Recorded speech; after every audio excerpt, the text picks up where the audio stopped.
Yeah, so it's about being more than conquerors. These days, I was doing lots of survey, asking questions to so many people, interviewing.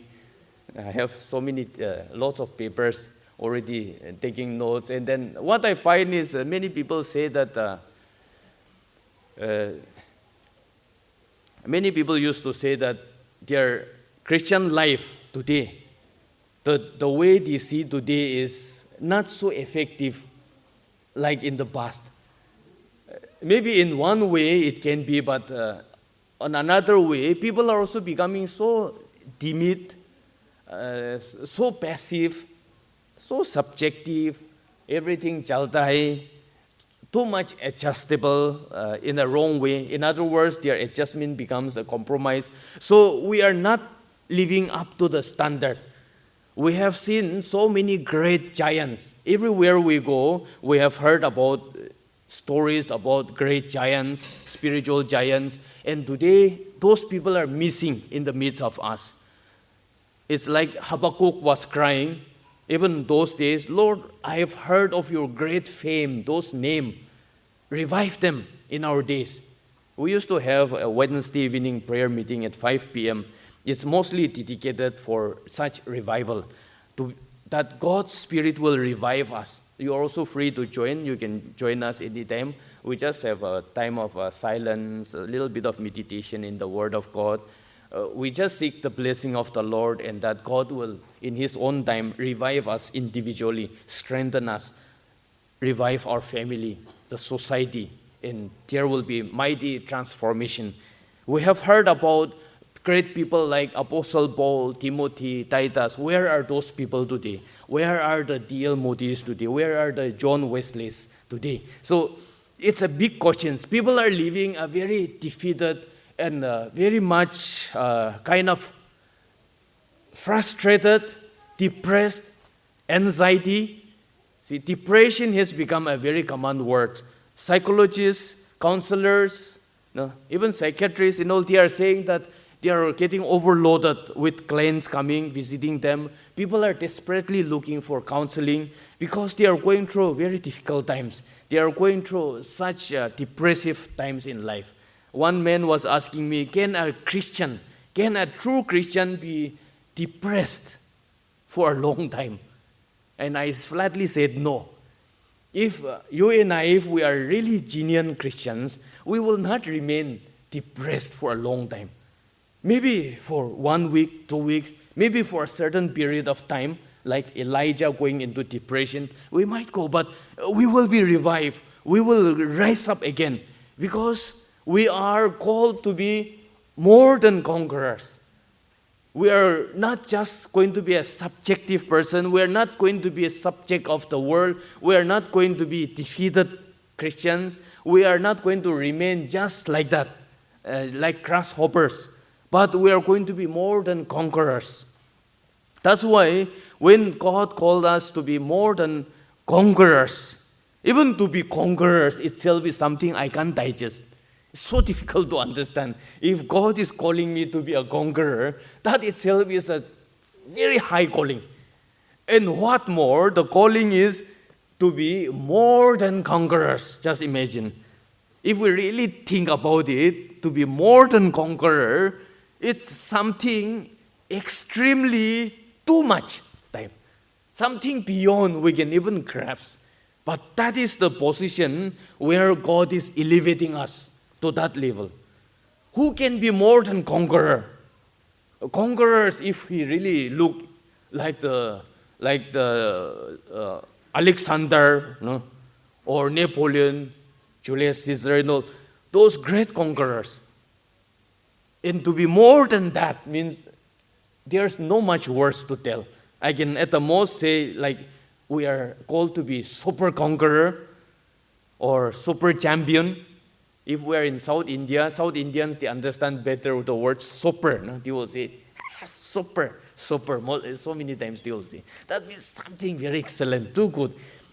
So it's like we playing a football match and we scored 11 goals to our opponents. all of them get one goal and go back home, something like that. Not just winning by 1 goal, 2 goals, but by 11 goals, just imagine. Or if DCF football team score 20 goals in a friendly match, just imagine. That's something more than winning. So the calling is like that. It's like over-winning, so much winning. More than even the conqueror did, it's so much so. It's like if you are winning also more than that. So it's not just living a successful Christian life, extraordinary life actually. That's why we are ordinary people called to do extraordinary things. It's possible. Because with us, it may not be possible, but God will enable us. We will not be able, but God enables. That's why, since He's going to enable, He is the enabler, so He said, come, I will make you even more than the conquerors. That's what, if we look at the history of Israel also, they have been more than conquerors in many occasions. Impossible things has been done. Even in the recent warfares, in so many encounters, we have testimonies that if God was not with them, they would never have won. And we have cases where Elisha's school of prophet, surrounded by so many lakhs of soldiers, very easily he just overpowered them. Or without even raising up their sword, they just conquered the whole army. The Jericho wall just collapsed. These are more than conquerors. Last time once Benjamin Netanyahu was speaking 60 years back or so, they don't have a country, they don't have army, and 7 Arab countries unitedly attacked them when they just created a young nation, a statehood, at a very nascent stage. Lebanon, Syria, Iraq, Jordan, Egypt, Libya, Saudi Arabia together.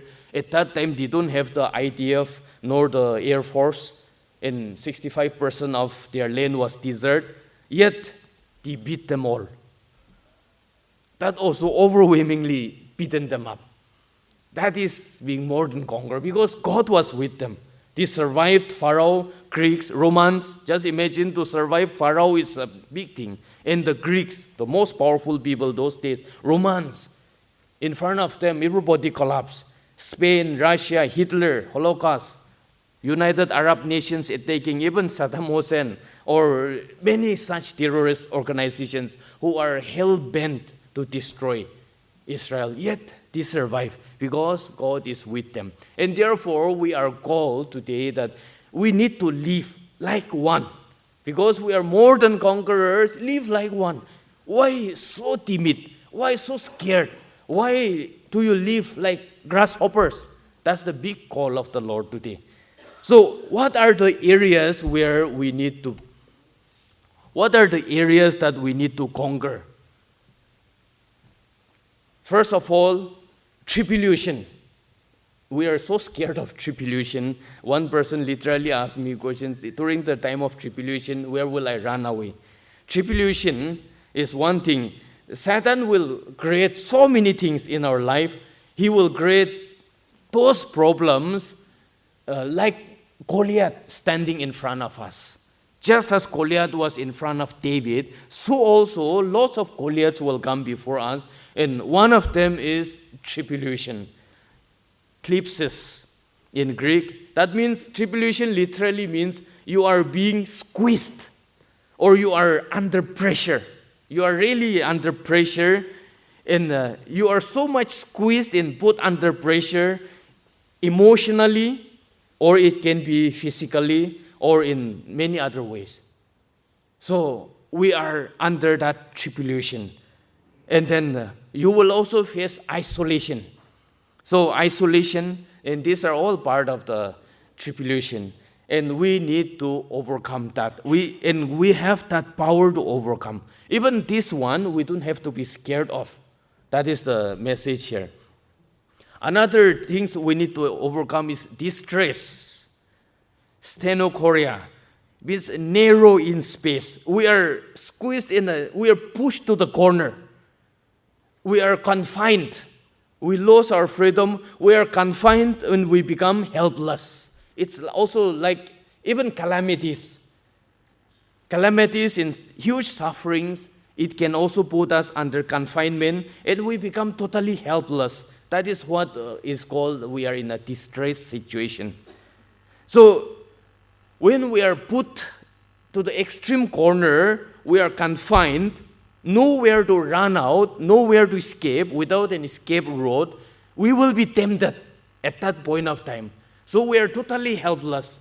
We cannot run away from that temptation. We can't avoid the temptation. The only way to overcome the temptation is to seek God's help. And God says, I will help you. Even in that extreme situation, I will be with you and you will turn out to be even more than conquering. So you will conquer even more. That is one thing. And we will also have persecution. Persecution, affliction suffered for the sake of Christ. Persecution in the sense not just you run into a trouble because of your silly mistake, but it is more to do with running into problem because of Christ's sake, because of the ministry. Something like loneliness. You will have lots of loneliness. Actually Christians will feel more lonely. That kind of loneliness will come during like Christmas time, Hornbill season, when everybody is injured. Because in Nagaland context, Christmas means you have to be very bad. You have to be a very bad person to celebrate Christmas. The moment you try to be a nice guy, you are outcast. You are lonely. In the family, we may not face that much. For me also, after marriage, I don't face much because I spend time with the family. But when I was a bachelor, and I was a Christian then, as a Christian bachelor, it's worse because all our friends go here and there, they hang around, they just shout, they throw stone at somebody's roof. They will do anything. They will break the light bulb, something in the nonsense spoken. And it's so difficult to be in that company. We feel, even in the midst of company, we feel lonely. So that is also one of the problems that we go through. Denial of privileges. So many Christians, they are even denied of their scholarships, GDL tribes, or what privileges that people are facing just because of Christianity that they have embraced. And also we have so many other things, rights and privileges. Even in Nagaland context also, it's so difficult to be a Christian and still doing business or being part of the government office or like partnering in anywhere. It's so difficult. For that matter, it's so difficult for a genuine Christian even to be in the part of Christian mission these days. Because even the so-called churches, associations, when we go to the top level, lots of problems are going on. Sometimes in a Christian gathering, we don't feel Christian also. We feel something is terribly wrong. So to be a genuine Christians, these are some of the problems we go through. Then comes famine. Famine, we may not literally have famine, but hunger. Hunger in so many things. One of the person who have faced maximum hunger is, I read the story of Pastor Haralan Popov, who was imprisoned in a Bulgarian jail for more than 20 years. He was in the prison. He was just given a bowl of soup, a very simple soup for the whole day, that's all. And the story he was writing about the hunger that he has gone through. So terribly hungry. And then the bed bugs and all those that is biting him, he used to count how many he kills and so on. So people go through such kind of suffering, but even then, because these people, they take shelter in Christ, it's not he alone suffering. He takes Christ and then he invite Christ. He have that fellowship. They have fellowship with Christ even in that suffering, and that's how they overcome and they become super conquerors. Then comes nakedness. Nakedness, it's not talking about something like nudity, but it's more of destitution A person, you may not have enough clothes to cover yourself. That is also one thing. People literally go through in our church. We may not face that, but many people go through even insufficient clothing. It also talks about being vulnerable and unprotected. We may be vulnerable, especially in Nagaland. To be a follower of Christ, we are not that much vulnerable, but those of our Christian brothers and sisters in other states, they are highly at risk to follow Christ. They go through the peril, the danger, the mistreatment they receive, the ill treatment they receive, and so on. And then comes the sword. Sword also represents the danger of facing death. It's possible to even face death. Or we are vulnerable to be murdered. But we must be willing even to the extent of facing death for the sake of Christ. There's a story being told about one particular church. Like this, one Sunday morning, the church gathered and then the worship was going on. And then just when the worship team started, and then people were so excited, they were all lifting their hands and shouting. Then suddenly somebody came with a mask, holding AK-56 rifle, fully loaded. And then he said, whoever wants to die, you remain here. That means, but whoever deny Christ, you can walk out safe. But those who are willing not to deny Christ and to face death, you can stay, and I will kill you here inside the church. So all the church members, starting from the senior-most deacons, the worship leader himself with a huge guitar, he walked out because at least it's better to be wise. And he said, instead of dying here, I should also be worshiping even tomorrow also. So it's better to deny Christ for today and let me walk out. So many walk out, and a handful of people, very insignificant people in the eyes of men, they remain. And they said they are willing to die. And so this gunman closed all the door. Are you really ready to die? Yes. Then he took off the mask. That was the pastor himself. And so now all the duplicate ones are out. Let's begin the service. And they had a wonderful worship service that day. Only the genuine believers were willing to even go to the extent of death. And that's what we need to.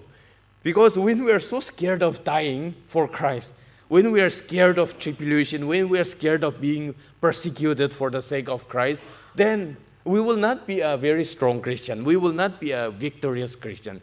That's what many of our young people, especially in the government sectors, they really struggle a lot because they are under pressure. They are under pressure to steal, to cheat. The development fund that is meant for the poor, for the villagers, they are compelled to make duplicate papers, this and that, forge, write false name, write cost beneficiaries, this, that, put up before the government. So they feel so frustrated actually. And many people even think of resigning. One person was saying he wants to resign from the government job because it's too much. And every day he feels guilty because lots of corruptions pass through his table. Even though he don't steal, but he's part of that. And so I was telling him, but if you resigned, you are simply handing over the whole government to the devil. We cannot hand over Nagaland government to the devil. Some genuine Christians has to be there, no matter what, fight. It's okay, stand on. That's why some people have been transferred so many times here and there. They get punishment transfers also. Some people don't get privileges. One officer friend was saying all his much junior to him, got a very good bolero, and he got a worn-out gypsy. So difficult to start, it seems, to start that gypsy. It's because no proper oiling was done to his superiors, like that. So all these things, and there are so many cases of even seniority being bypassed, like that. Another one get promoted. Lots of things are happening, but these are bound to happen. But we should not be scared of all these things, because following Christ is not a bed of roses. It's not a cakewalk, as I was mentioning about Bonhoeffer. At a particular point of time when things were developing, economy was becoming rich all over the world, especially in Europe, people started taking very easy. And that's the time he started preaching the cost of discipleship. And he said, there is a cost in following Christ. We need to bear that cross. We need to bear the cross, and we need to follow him. So how do we become? In which we more than conquerors, more than Alexander the Great, more than Julius Caesar, more than Napoleon Bonaparte. If we talk about Alexander's conquest, for example, the way he conquered the world, whatever was in his map was conquered, even to the point of coming up to India, just imagine. And his stories are simply amazing. And here we are called to be, even to behave more than what Alexander was, to live more than how Alexander lived. And that's something very difficult to really grasp with our mind. It seems Alexander was conquering here and there, and then finally, when he reached Babylon, when Babylon was also conquered, his generals also thought, let us stay here. Let us remain here, live here happily, and die here, because we have reached paradise on earth. That's what he thought. We have reached paradise. Alexander was not satisfied with that. He went conquering, and then only at one point of time, Alexander wept so bitterly. It's because when he looked at his map, there was nothing else to conquer. Everything what he has known is conquered. And so when there was no worthy opponent to fight, he wept so bitterly.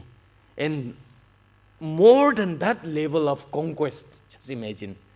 I'm not glorifying the bloodshed or the conquering here, just trying to bring an analogy. But more than that level of conquest, we are to conquer the world spiritually. In fact, when we are having Bible study in Genesis, the life groups, we are called to dominate the earth, subdue the earth, rule over the earth. See, we are actually to be ruling over the animals, all kinds. Human beings are so much empowered by God, just that we don't use and we don't live to that level. If we look at Napoleon's campaign, extraordinary. He did extraordinary things. Just for worldly things, I was so fascinated with Napoleon. I borrowed a very thick book, was there at the State Library in Kohima. I read everything. So nice. And whenever in the exam, anytime when any question comes about Napoleon, I will write so many pages. Usually I will keep that question for the last. All the others are answered only at the last. No, how many times, whatever time is left, everything is utilized for that. Because those days I can write endless about him. So many pages after pages. Even what is not asked also, it's just written. Because so much to tell about.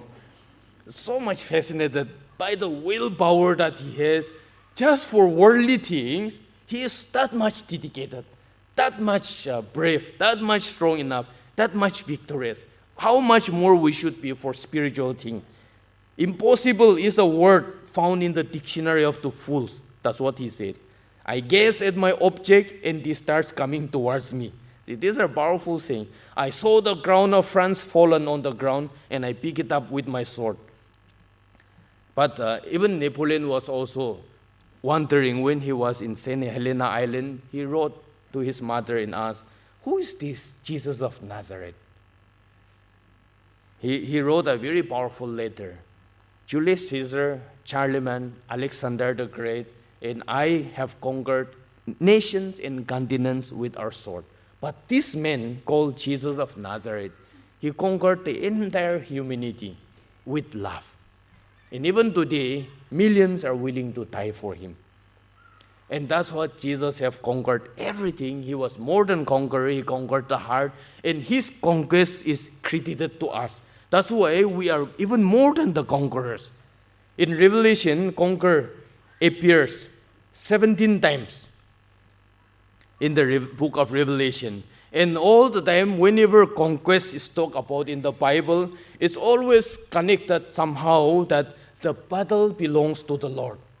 That's why when we are asked to be more than conqueror, go conquering more than Alexander or Julius Caesar in the spiritual way, we are not to do it in our own way. We should not be feeling overburdened, because if we only obediently stepped out in courage, in faith, in the exercise of our faith, it is God who is going to do that, because the battle belongs to Him.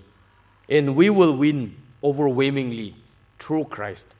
It's like a small boy fighting a big boy, but he's not going to fight. He always takes somebody, a bigger boy, to fight on his behalf. So he has no fear.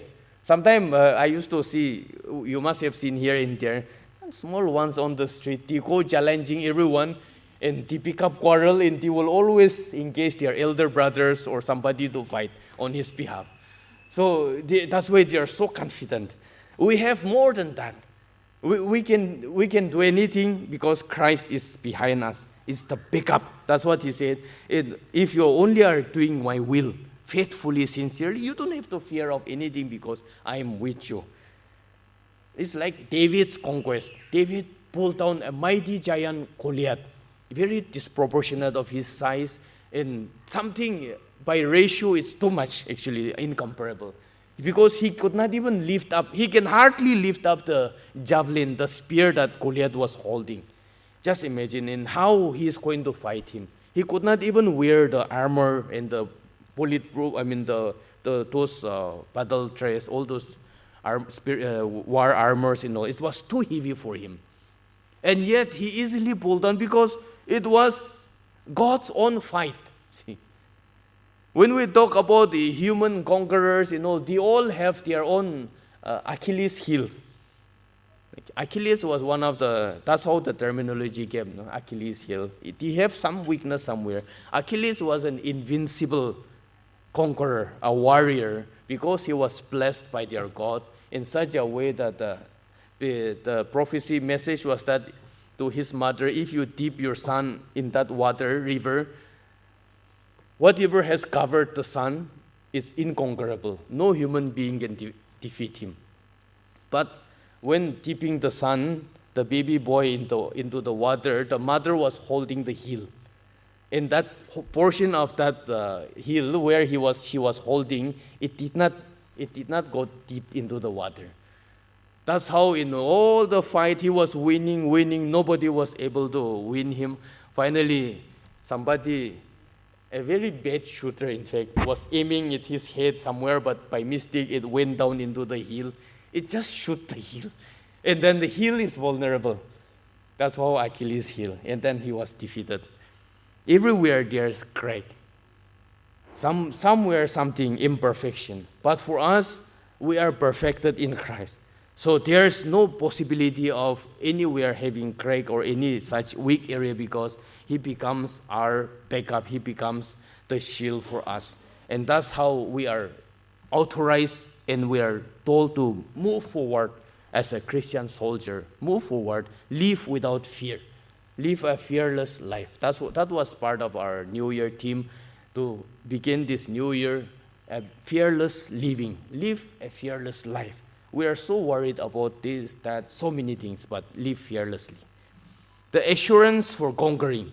Why? Because we have the assurance. We can go into the battle, spiritual battle, and we can be so sure that we will win.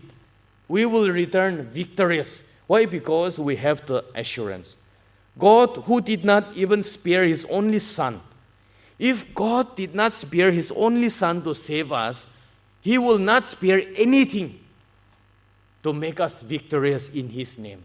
Because He did not spare even His own Son, so He will not spare anything so that we will be successful. William Barclay, a great Bible scholar, he said, God for us did not spare His Son. Surely that is the final guarantee that He loves us enough to supply all our needs. Another great scholar called John Chrysostom, he also wrote, the wonder is not only that God the Father gave his Son, but that he did so in this way, by sacrificing the one he loved. It is astonishing that he gave the beloved for those who hated him. See how highly he honors us. Even when we hated him and we're enemies, we have the beloved. He gave the beloved what he will not do for us now. Even at a time when we were enemies of God, when we hated him, still God sacrificed his only Son for us. And God was sacrificing his Son for his enemies, actually. Even to that extent of enemies, the way we hated him and attacked against God, still then he was doing such thing. So John Chrysostom was questioning, then what will he not do for us today? That means we don't have any reason to be discouraged. We don't have any reason to fear. So to emphasize this point, Apostle Paul further wrote here in the verse 31 that if God is for us, who can be against us? That's a very big question. We used to quote this type of Bible verse when people are so scared.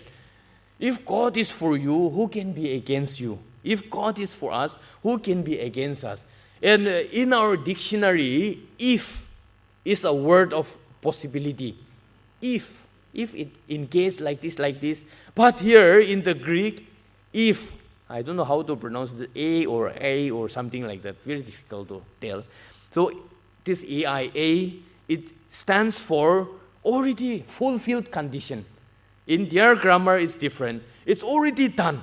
So actually, if we are to literally, or of course, scholars have their own reason why they wrote if in the English translation.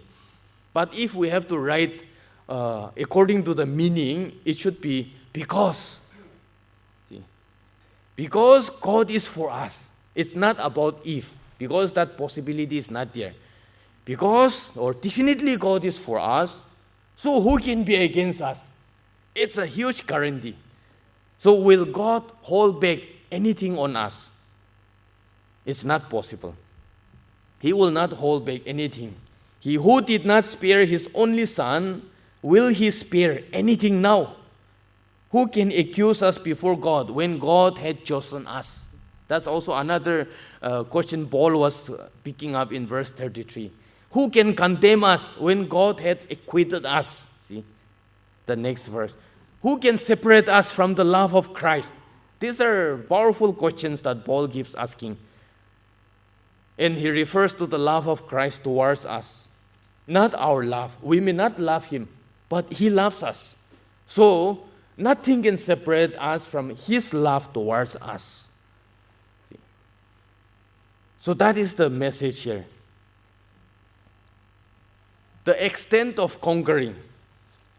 In what are the areas, to what level God will lead us into victory? The assurance for our championships to be a super champion in Christ is the love of Christ for us. We may stop loving him one day, we may become unfaithful at times, but he will continue to love us, and nothing can separate us from that. That's what Paul listed some extreme things in order to back up what he was trying to tell. And one of the extreme things he mentioned is death. Even death. Even though I walk through the valley of the shadow of death, like the psalmist says, you are with me. Even at the point of death, even in the valley of death, nothing can separate because he is with me. So even death cannot separate us from the love of Christ. He continues to love us. And moreover, death is also nothing before Christ. It's already conquered. And life, not even life, the threats of life, in other words, that we are facing today, the earthly life, or whatever things we are going through in life today, nothing can separate us because Christ's love surpasses all these things, and he enables us to overcome all these things. Not even the angels. And angels here refers to the fallen angels. So fallen angels are very powerful beings. They are supernatural beings. And lots of fallen angels. Because when the angels were falling, in the Revelation, Apostle John was mentioning that 1/3 of the stars were pulled down by his tail. A wave of Lucifer's tail has pulled 1/3 of the angels. That means lots of angels are here. If we go to Mars, if we go to any other planet, they will follow us. Even if we go to moon, that's why sometimes scientists used to say, in the moon or in that place, they heard a noise, something. Who knows? This can be something, costly things happening. We never know. But science, they will never believe. But wherever human beings go, evil spirit will follow. Anywhere they can go. Lots of them hovering around. But as of now, they are more concentrated on earth because we are here on earth. And so, the temptation is real in this real great battle. That's why God also says we are not to fight that battle by ourselves. The battle belongs to Him. He is going to fight.